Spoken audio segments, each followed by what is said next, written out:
Salam sejahtera buat kita semua. Kembali lagi bersama saya Putri Yuniabani, guru dari SMP Negeri 7 Amabe Veto Timur, seorang calon guru penggerak angkatan 10 Kabupaten Kupang.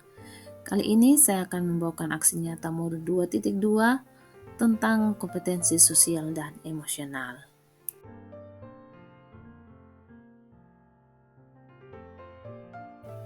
Kegiatan ruang kolaborasi pertama, materi kompetensi sosial dan emosional dilaksanakan pada tanggal 27 Juni tahun 2024. Dan kegiatan ruang kolaborasi kedua pada tanggal 28 Juni tahun 2024. Kegiatan elaborasi bersama instruktur dimulai pada tanggal 3 Juli tahun 2024. Dan dua gambar ini diambil pada saat kegiatan Lokakarya 3 tanggal 13 Juli 2024.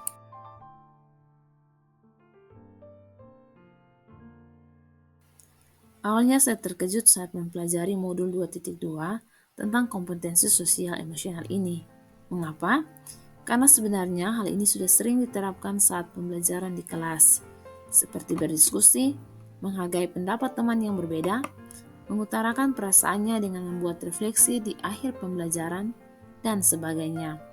Tapi saat itu saya belum tahu bahwa hal itu merupakan pembelajaran sosial emosional. Yang saya tahu, kegiatan tersebut merupakan kebiasaan yang dilakukan saat pembelajaran.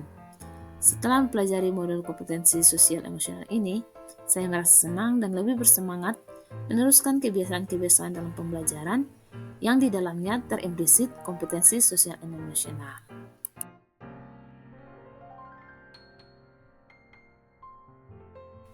Pada kegiatan-kegiatan tersebut, kami mempelajari kompetensi sosial emosional yang terdiri atas 5 kompetensi, yaitu yang pertama, kesadaran diri.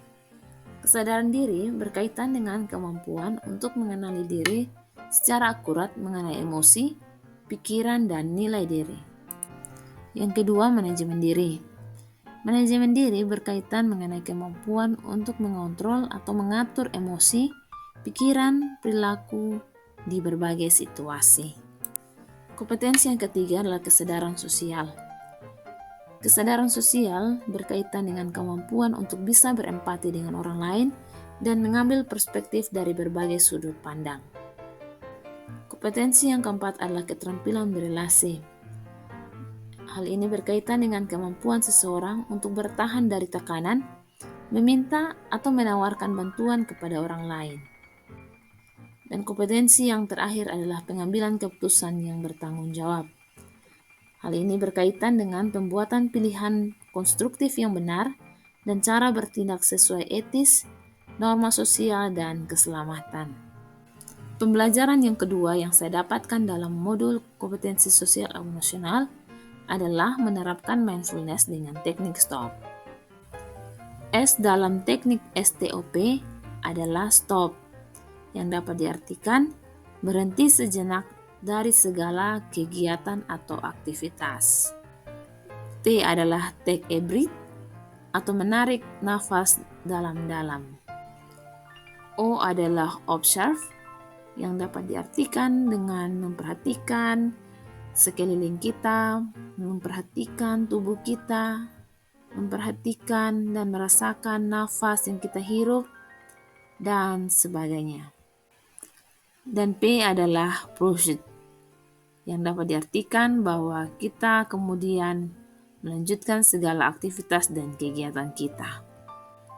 Pembelajaran yang ketiga yang saya dapatkan dalam kompetensi sosial emosional yaitu ada 4 indikator penerapan pembelajaran sosial dan emosional, antara lain yang pertama adalah pengajaran eksplisit, yang kedua adalah integrasi dalam praktek mengajar guru atau dalam kurikulum akademik, yang ketiga adalah penciptaan iklim kelas dan budaya sekolah, dan yang keempat adalah penguatan kompetensi sosial emosional kepada pendidik dan tenaga kependidikan di sekolah.